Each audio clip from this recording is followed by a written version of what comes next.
Hello and welcome back to GB Educator. This is your educator Gami Bogo.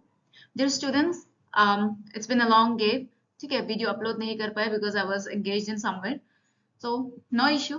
ठीक है, समय भी अब भी है. तो in today's video we will start with a new chapter. ठीक है, क्लास 11 का नया चैप्टर है. First chapter we have completed already, and then today we'll start with a new topic, that is biological classification, जो कि आपका chapter 2 में पड़ता है. Okay, biology chapter number 2, biological classification.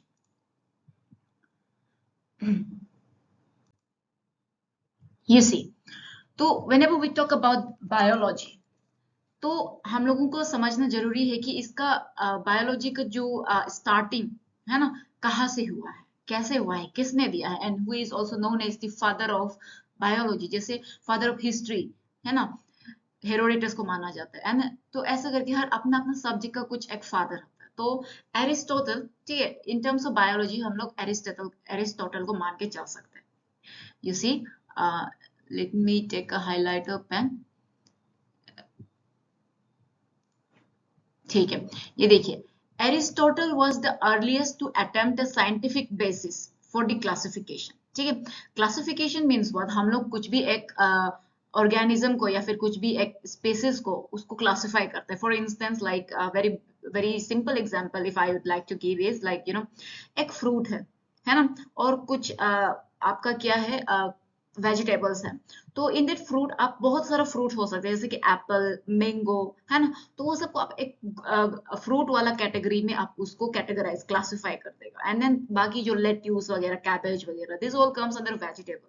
तो उसको आप एक तरफ मतलब दूसरा ग्रुप में क्लासिफाई कर देगा. This is your classification, simple आसान भाषा में. ठीक है, तो उसी तरह जितने भी माइक्रो ऑर्गेनिजम्स होता है, जितना भी हायर एनिमल होता है, हायर प्लांट्स होता है, उसी को भी अपना अपना एक कैटेगरी में उसको क्लासिफाई किया जाता है. ठीक है, तो ये जो साइंटिफिक वे ऑफ क्लासिफिकेशन सबसे पहले उसका आइडिया किसका था? एरिस्टोटल का था. ठीक है, एरिस्टोटल उन्होंने क्या यूज किया था? He used simple morphological characters to classify plants into trees, shrubs and herbs. ठीक है, तो हम लोग छोटा क्लास में पढ़ता था है, what is trees, what is herb and what is shrubs. तो एरिस्टोटल ने जो है टू क्लासिफाई दी ऑर्गेनिजम्स, तो उन्होंने सबसे पहले मॉर्फोलॉजिकल कैरेक्टर्स को कंसीडर किया. Morphological characters means what, which is observable, उसका फिजिकल स्ट्रक्चर्स. जैसे कि ट्रीज, व्हेन वी से प्लांट आपका ट्रीज भी हो सकता है, जैसे कि लंबा लंबा बड़ा बड़ा वाला प्लांट है ना, पाइन ट्री है ना.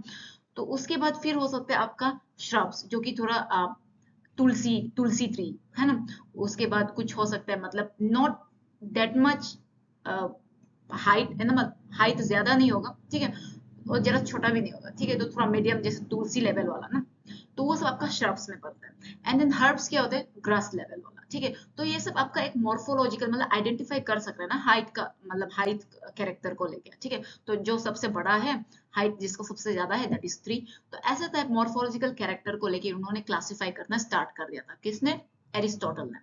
And Aristotle he also divided animals into 2 groups. Animal को भी उन्होंने 2 ग्रुप्स में डिवाइड किया था. Those which had RBs, which had red blood, and those that did not. ठीक है, तो उन्होंने एनिमल को कौन सा 2 ग्रुप में डिवाइड किया था? रेड, जिसका पास रेड ब्लड है एंड जिसका पास रेड ब्लड नहीं है. ठीक है, तो ये this are not important from your examination point of view, but just for your basic knowledge. ठीक है, suppose if you are going with the biology subject in your future, तो आपको ये सब छोटा छोटा चीज एक मतलब एक कॉन्सेप्ट दिया जाता है आपको. ठीक है, तो हाँ, पूछ सकता है एक तरफ like who is known as the father of biology, then आपको एरिस्टोटल करके आंसर देना होता है ना. एंड देन वहां पे यही पे ये चैप्टर में आपको बायोलॉजिकल क्लासिफिकेशन में एक बहुत ही इंपॉर्टेंट साइंटिस्ट का मेंशन होना देखिएगा, that is your Linnaeus. Linnaeus क्या हुआ था उसके टाइम में? A two-kingdom system of classification with Plantae and Animalia was developed. Linnaeus के समय में टू किंगडम सिस्टम, ठीक है, टू किंगडम सिस्टम का क्लासिफिकेशन देखने को मिला था. और वो टू किंगडम सिस्टम क्या था? आपका प्लांटी एंड एनिमेलिया. प्लांटी जहाँ पे आपका प्लांट्स लोग रहता है ना, एक प्लांट का किंगडम हो गया. फिर एनिमल, एक एनिमल का किंगडम हो गया. ठीक है, तो वो है. And then this system did not distinguish between the eukaryotes and prokaryotes. लेकिन टू किंगडम क्लासिफिकेशन सिस्टम में आपका दिक्कत क्या आ गया था, प्रॉब्लम क्या था?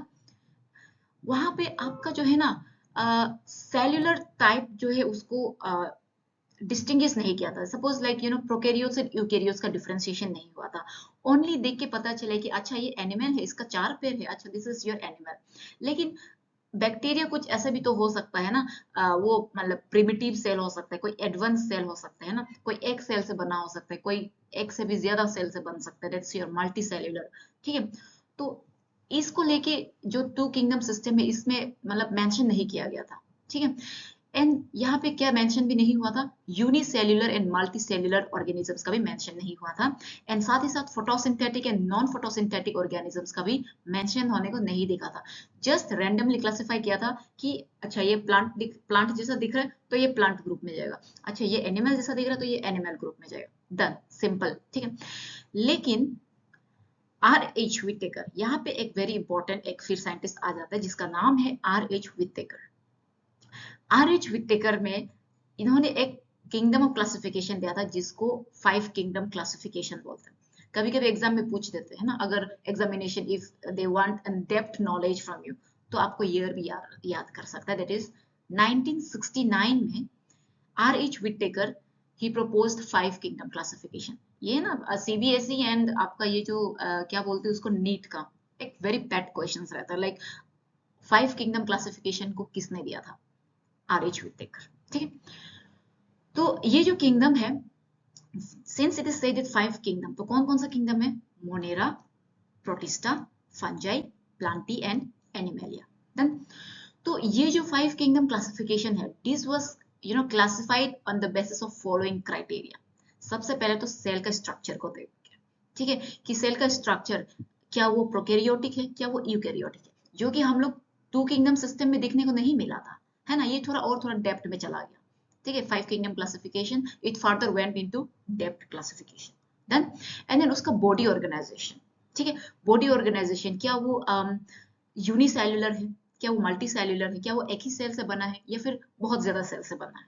ठीक है, and then mode of nutrition को लेके भी उन्होंने 5 किंगडम को क्लासिफाई किया था, लाइक मोड ऑफ न्यूट्रिशन में whether the organism is autotrophic, क्या वो खुद से खाना बना पा रहा है विद हेल्प ऑफ फोटोसिंथेसिस, या फिर वो किसी और के ऊपर में डिपेंडेंट है जिसको हम लोग हेटेरोट्रोपिक के नाम से जाना जाता है। ठीक है, तो ये सब को लेके भी उन्होंने 5 किंगडम क्लासिफिकेशन को क्या किया था, क्लासिफाई किया था। एंड देन दूसरा क्राइटेरिया क्या था आपका, एसेक्सुअल को लेके, है ना, एसेक्सुअल आई मीन रिप्रोडक्शन को लेके, सॉरी, रिप्रोडक्शन को लेके दूसरा क्राइटेरिया था इसका, यानी कुछ ऐसे ऑर्गेनिज्म हो सकता है विच में रिप्रोड्यूस एसेक्सुअली, है ना, यानी सिर्फ सिंगल पेरेंट का इन्वॉल्वमेंट हो गया। और दूसरा रिप्रोडक्शन हो सकता है सेक्सुअल रिप्रोडक्शन, जिसमें हम ह्यूमंस होते हैं, like there is an involvement of 2 parents in the human, है ना। तो ये सब को भी लेके उन्होंने क्लासिफाई किया था 5 किंगडम क्लासिफिकेशन। फिर दूसरा है फाइलोजेनेटिक रिलेशनशिप, मतलब उसका एंशियंट, है ना, उसका फोर फादर, उसका मतलब लाइक बिगिनिंग, हाँ, उसका एंशियंट, ठीक है, वो कौन सा फैमिली से बिलोंग करता है। ठीक है, तो ये सब मतलब ये जो 5 क्राइटेरिया है, this are the main criteria for the classification of 5 kingdom. ठीक है, जो कि RH ने यूज किया था। और ये सवाल भी पूछ देते हैं आपको, है ना, written form में, like what were the main criteria for the classification of 5 kingdom classification।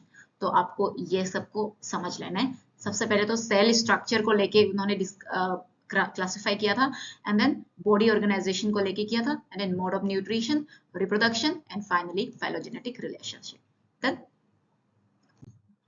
Now तो हम लोग एक एक करके अभी जैसे हम लोग ने 5 किंगडम का बात किया था, we talked about 5 kingdom, Monera, Protista, fungi, Plantae and Animalia. Then तो हम लोग अभी now will one by one will look at the salient features of this kingdom.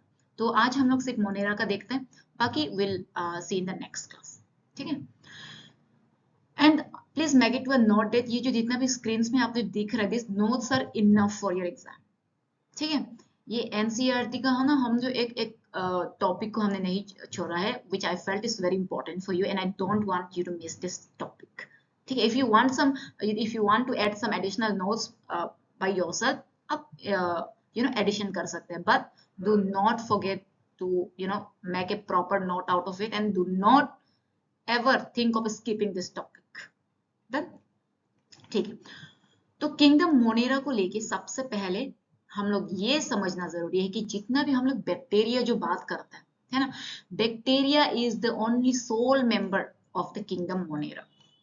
ठीक है, मोनेरा मीन्स आपको समझ जाना चाहिए वो एक मतलब बैक्टीरिया का बात कर रहे हैं। ठीक है, उसके बाद they are most abundant micro organisms. Micro organisms mean क्या है? माइक्रो मीन्स छोटा, है ना, विच मोस्ट प्रोबेबली हम लोग ऐसे बोला जाता है कि which we can not see from our naked eyes, है ना, उसको माइक्रोस्कोप से देखना होता है। ठीक है, तो जितना भी माइक्रो ऑर्गेनिजम्स होता है उसमें से मोस्ट अबंडेंट आपका कौन सा किंगडम पाया जाता है? आपका मोनेरा किंगडम पाया जाता है। एंड देन ये जो बैक्टीरिया होते हैं दे ऑलमोस्ट ऑकर एवरीवेयर, है ना। आप मेरे हाथ में भी अभी कहीं में भी बैक्टीरिया हो रहा हो, है ना, एंड देन आपके अगल बगल में भी, मतलब इसीलिए बोलते हैं we should keep our surrounding clean, है ना, क्योंकि बैक्टीरिया एवरीवेयर प्रेजेंट होता है। ठीक है, तो कुछ ऐसे बैक्टीरिया होते हैं जो आपको हार्मफुल भी कोज कराते हैं, and some of the bacteria are very beneficial for human kind also. ठीक है, वो सब हम लोग आगे में डिस्कस करते चलेंगे टॉपिक के साथ साथ, do not worry about that. बस आपको मोनेरा का भी कैरेक्टरिस्टिक पकड़ना है बस। एंड देन ये जो मोनेरा है यानी जो बैक्टीरिया है they also live in extreme habitats. यानी extreme habitats means what? Normal नहीं, मतलब हद से ज्यादा। For example hot springs, desert, snow and deep seas, deep oceans where very few other life forms can survive. ठीक है, extreme habitat जैसे कि कोई ऐसा बैक्टीरिया होता है they are only able to survive in the cold of the coldest temperature. ठीक है, और कुछ ऐसा बैक्टीरिया आपको देखने को मिलेगा दे survive in the hot of the hottest temperature. ठीक है, तो इसीलिए इन लोगों को मतलब एक्सट्रीम हैबिटेट्स कहा जाता है, यानी दे लिव इन एक्सट्रीम हैबिटेट्स।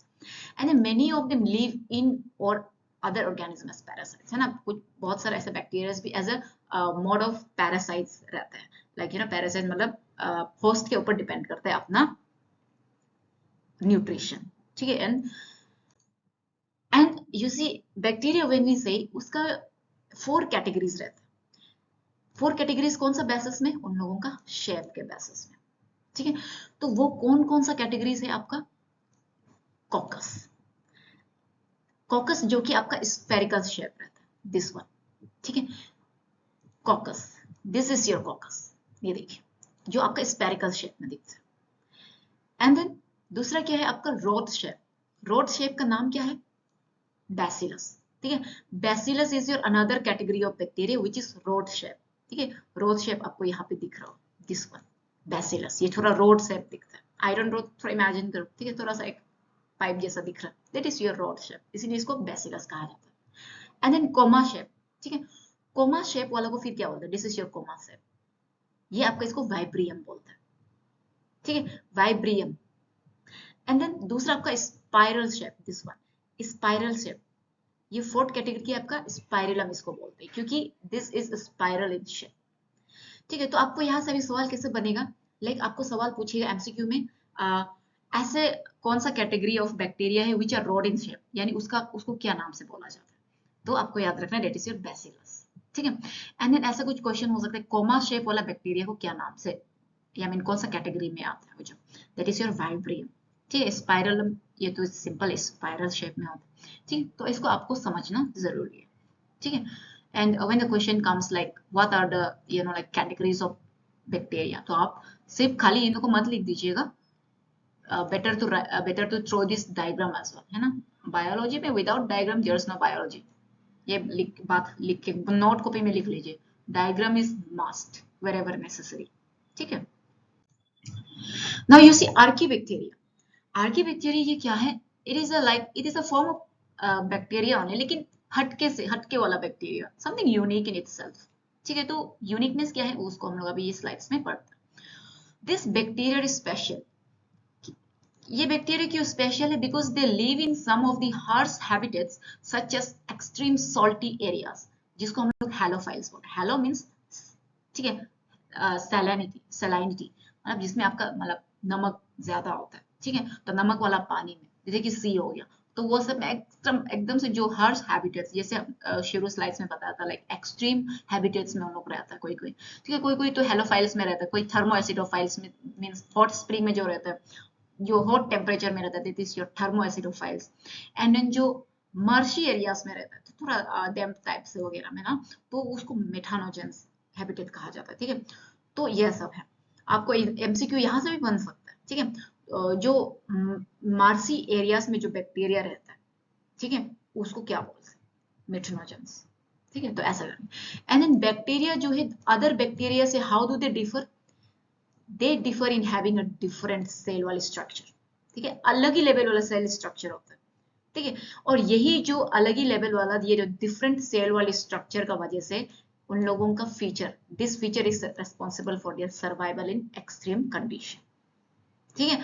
तो तो ज्यादा ओवर थिंकिंग करने का नहीं है, बस यही समझ लेना कि हम लोग को पता है दे live in an extreme condition, क्यों, क्योंकि उन लोग के पास जो अदर बैक्टीरिया है उससे अलग ही लेवल वाला सेल वाल का जो स्ट्रक्चर होता है वो मतलब अलग होता है, ठीक है।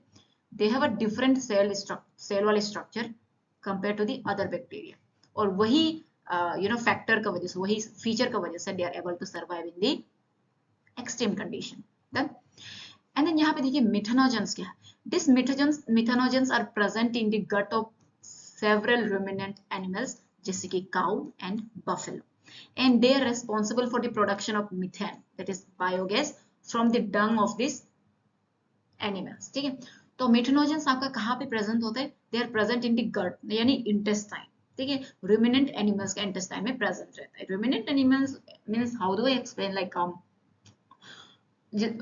cows and buffaloes, like आप लोग देखा होगा फील्ड में काउ चबाए जा रहे, they don't even stop chewing, है ना, बारिश हो धूप हो मतलब उसको चबाना ही चबाना है, ठीक है। तो उन लोग चबा के करता क्या कि उन लोग का गट में उन लोग स्टोर करके रखते हैं, and whenever they feel hungry उसको निकाल के खुद फिर चबाया जाता है, ठीक है, they store in their gut itself.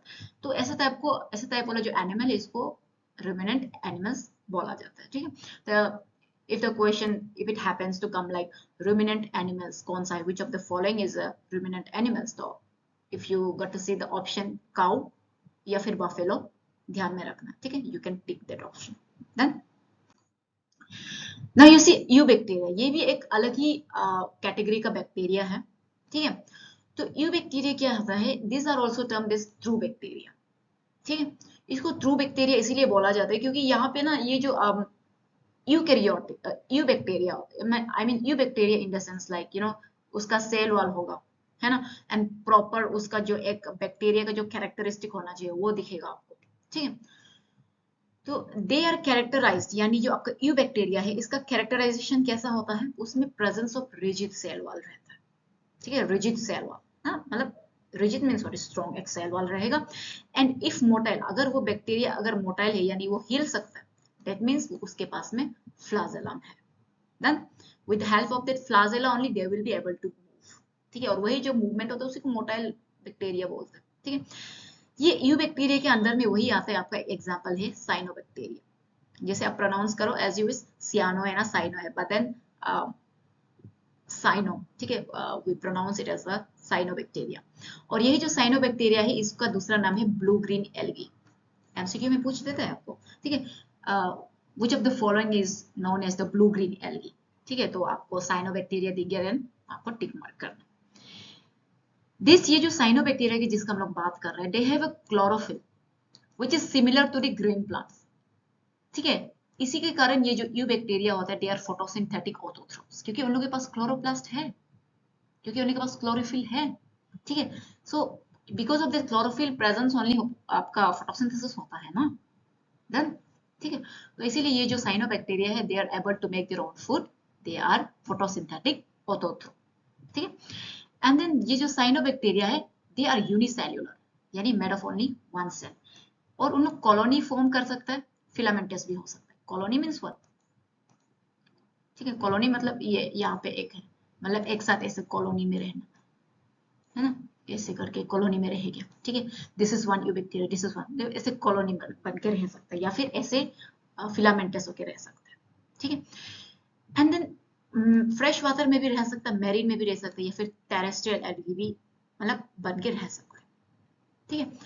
And then the next point is the colonies are generally surrounded by gelatinous sheets.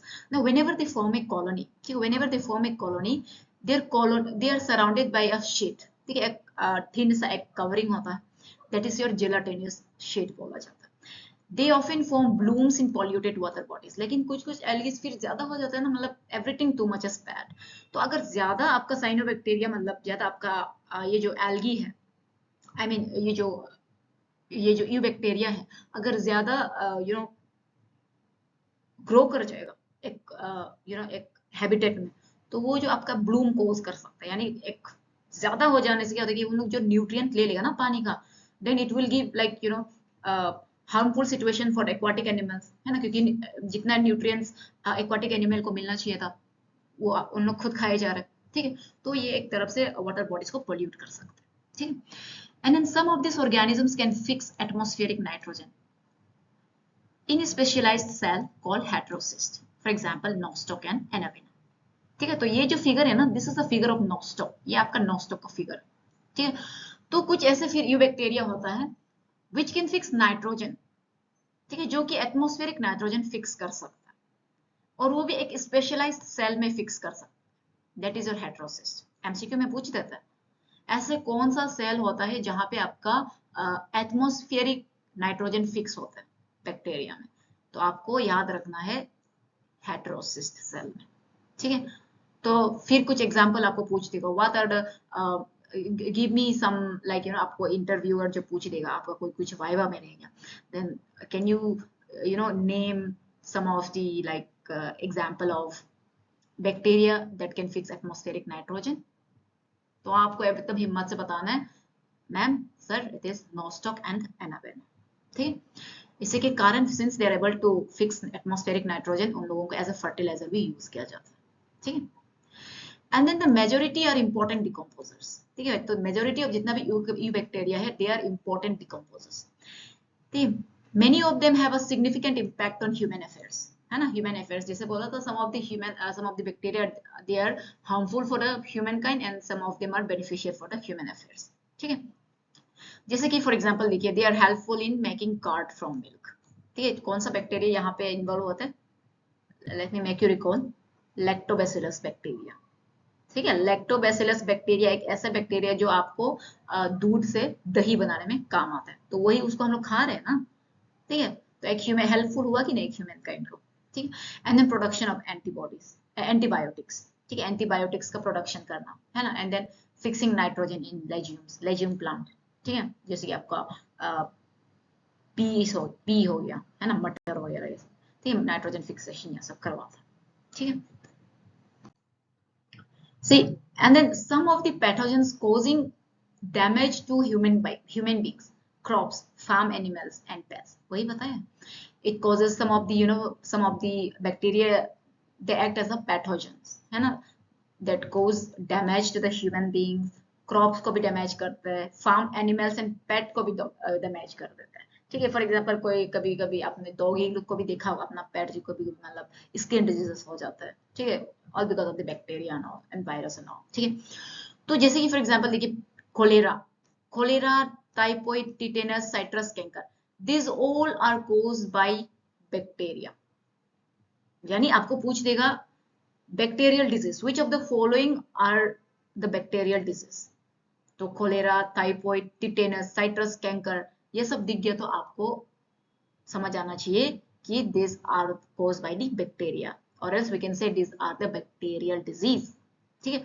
तो आप आपका एक छोटा सा होमवर्क क्या रहेगा कि एक सेल्फ नोट बना दो, यहाँ पे कोलेरा है ना, कोलेरा ये जो इसका कॉजेस क्या है, इसका कॉजल एजेंट क्या है, ठीक है, कौन कॉज कराता है, causal agent means which of the organism is responsible for causing cholera disease, ठीक है। एंड देन टाइफाइड, टाइफाइड का कॉजल एजेंट क्या है, ठीक है। तो इसका बाद उसके बाद टिटेनस, टिटेनस का भी causal agent, and then citrus canker का भी कॉजल एजेंट। बस ये आपको एमसीक्यू में क्योंकि बहुत हेल्प करेगा, बता रहा है, ठीक है। एंड देन ये जो बैक्टीरिया है they reproduce mainly by fission, ठीक है। जनरली व्हेन वी से बैक्टीरिया जो है फिशन के थ्रू रिप्रोड्यूस कर रहा है, फिशन मींस व्हाट, याद है आपको, एक सेल है, फिशन मींस एक सेल जो कितना सेल हो जाएगा, दो सेल हो जाएगा टूट कर, दिस इज योर फिशन, ठीक है। तो बैक्टीरिया जो है ज्यादातर ये फिशन प्रोसेस से रिप्रोड्यूस कर जाता है, समटाइम्स अंडर अनफेवरेबल कंडीशन, ठीक है। अगर कुछ अनफेवरेबल कंडीशन आ गया तो उन लोग जो है स्पोर प्रोड्यूस करता है, ठीक है। And then again with this spore only they will germinate ना।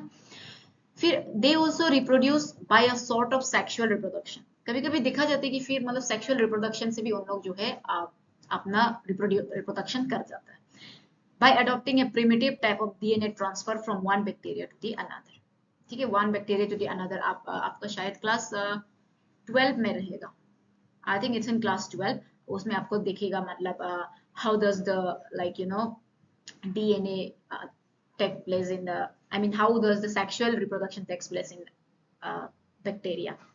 तो वहां पे जैसे कि आपका ट्रांसडक्शन, ट्रांसफॉर्मेशन, ठीक है, तो वो सब आपको देखने को मिलेगा. बस आपको अभी के लिए इतना याद रखना कि हाँ कुछ सेक्सुअल रिप्रोडक्शन भी दिखा जाता है, मतलब पॉसिबल होता है बैक्टीरिया में, जैसे कि by transfer of DNA from one bacterium to the other.